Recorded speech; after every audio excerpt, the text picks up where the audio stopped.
Yes, of course, but no, but you're not being fair in that question, because that index, that list you're talking about, was not just President Trump. It was all kinds of individuals, other politicians, other quote famous people, where we wanted to understand. Okay, there were members of Congress that were accusing us of hiding things, which we're not doing and which we haven't done.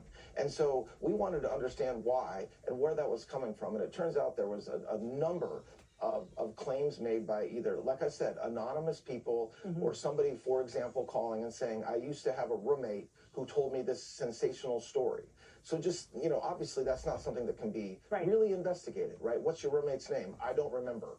Right. So that's what that's about. I don't appreciate it being directed towards Donald J. Trump, because that pushes a narrative that is completely false.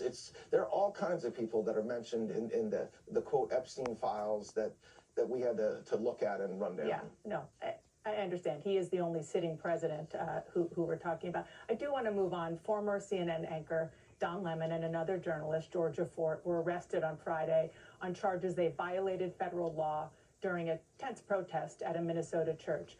A conservative federal judge, somebody who clerked for Antonin Scalia, already had rejected those warrants and wrote that there is no evidence that those two engaged in any criminal behavior or conspired to do so.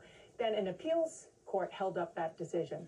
Why did you then bring this case to a grand jury after it already had been rejected by multiple judges?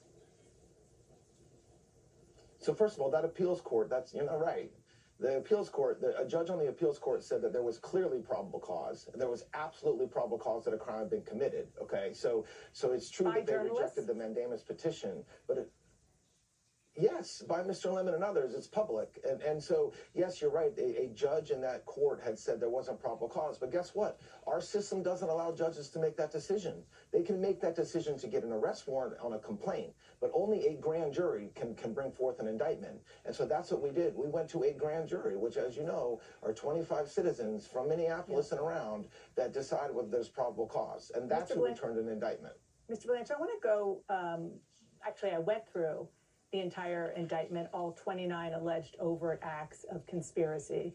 And there's a lot to ask you about, but I'm just going to pick a few here, okay? Starting with overt act number 20, which says, quote, defendant Lemon told his live stream audience about congregants leaving the church and about a young man who Lemon could see was frightened, scared, and crying. And Lemon observed that the congregants' reactions were understandable because the experience was traumatic and uncomfortable, which he said was the purpose. Overt Act 21 says, quote, as the operation continued, defendant Lemon acknowledged the nature of it by expressing surprise that the